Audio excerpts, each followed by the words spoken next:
He uses his supervision to look inside the ship, and that's where he finds Riddler sitting on the floor. Got him. The pair quickly arrive at the ship, where Superman rips the door off at the hinges. Start talking, he says as he grabs Riddler, pulling him in close. Superman demanding to know where Riddler learned the Kryptonian language and wants to know who he's working for.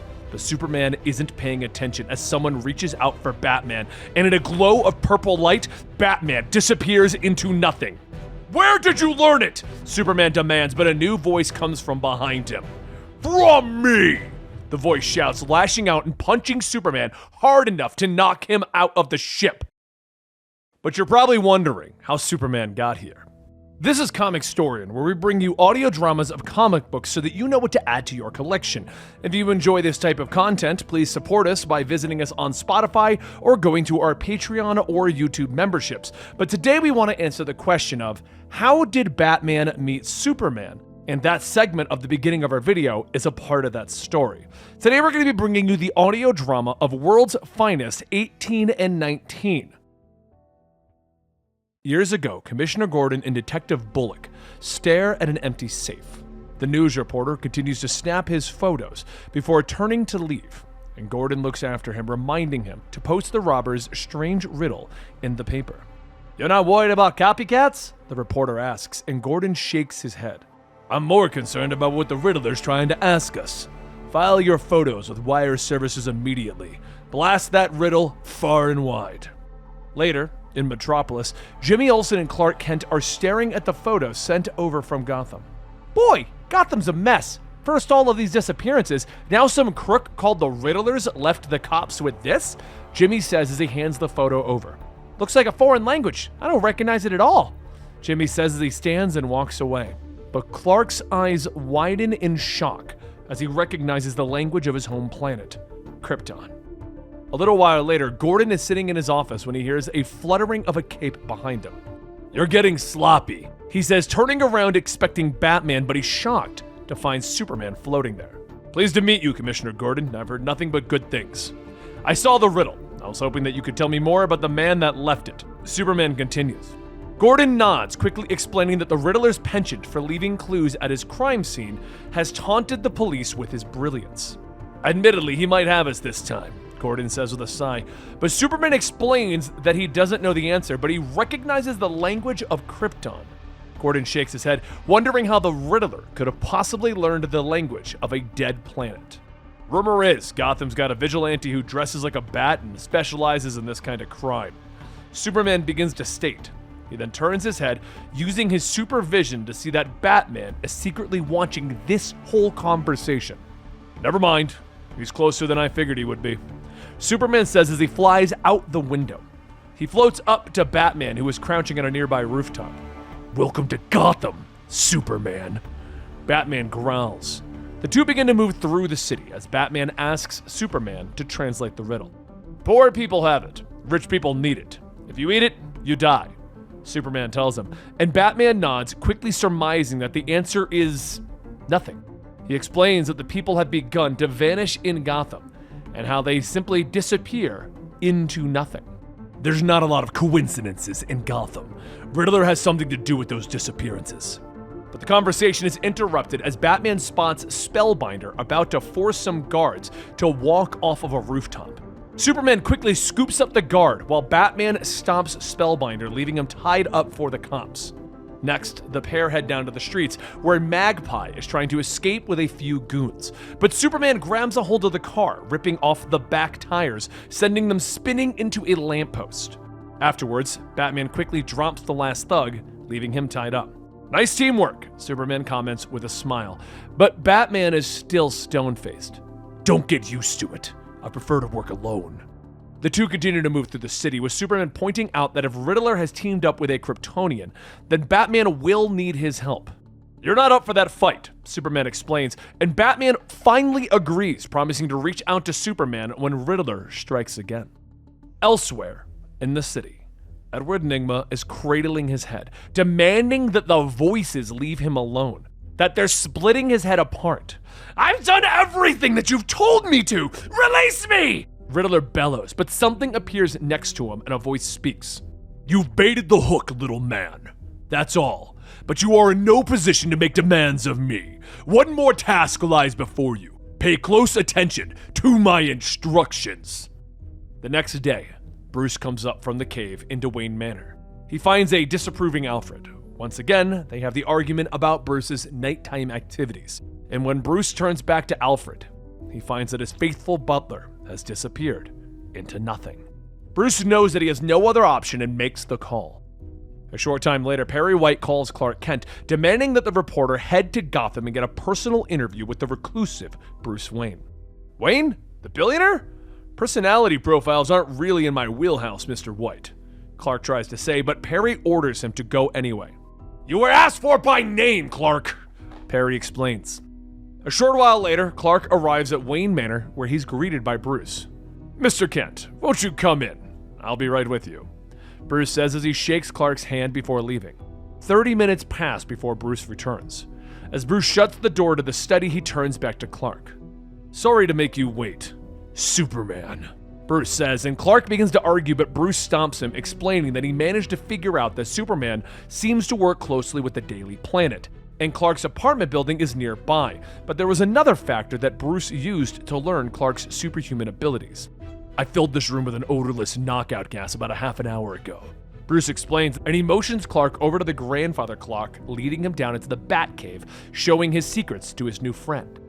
In the Batcave, Bruce explains what happened to Alfred, and he admits that he can't solve this case on his own. I don't know all of your powers. Is there something or anything in your skill set that can provide any leads? Bruce asks. Clark nods as he explains that he is super hearing and can hear the police talking about another Riddler puzzle.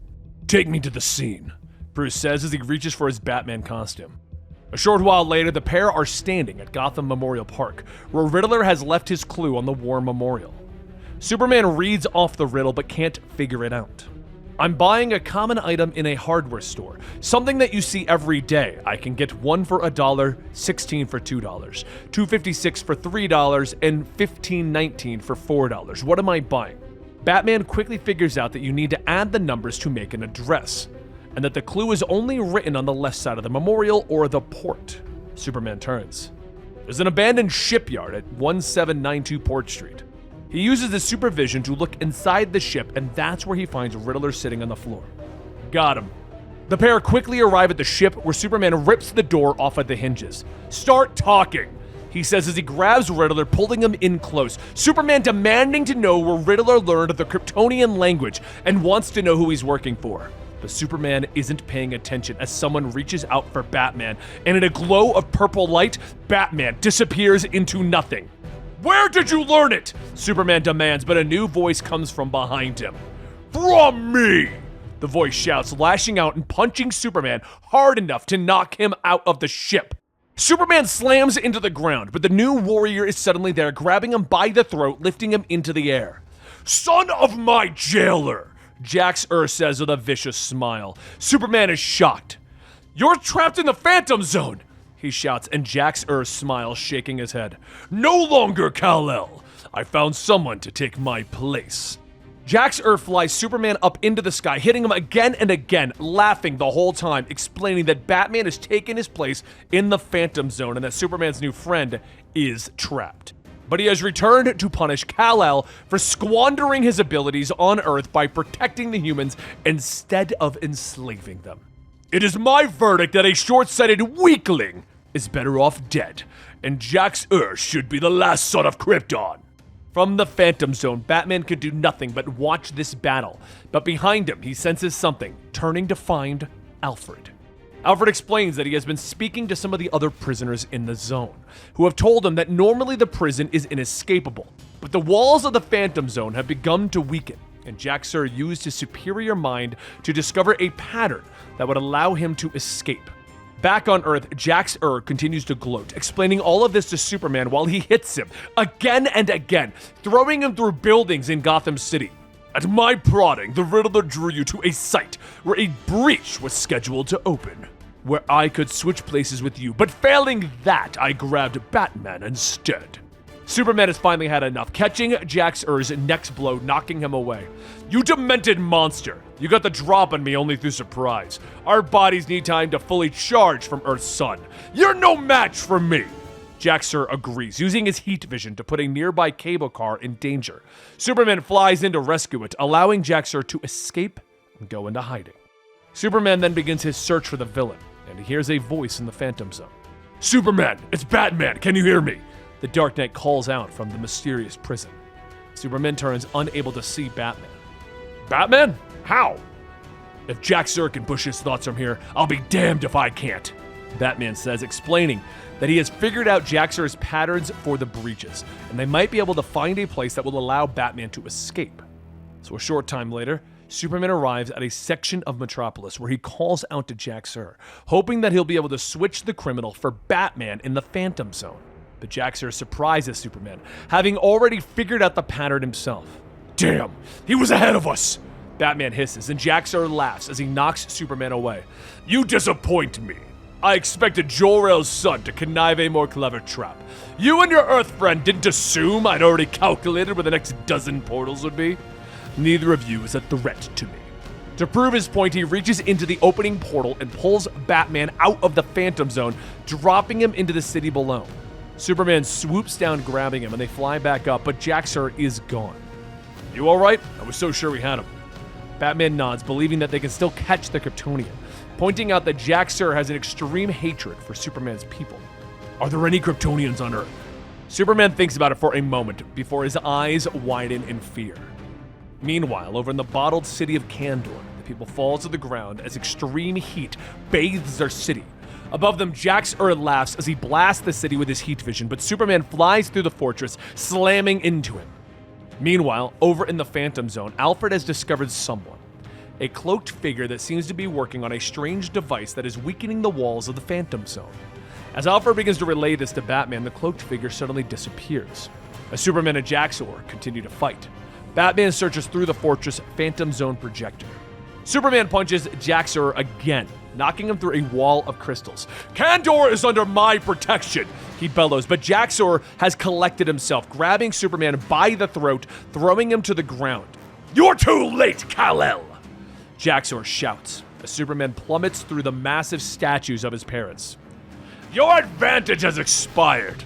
In abilities, I am finally your equal," Jax-Ur says as he lands near Superman and knees him in the face.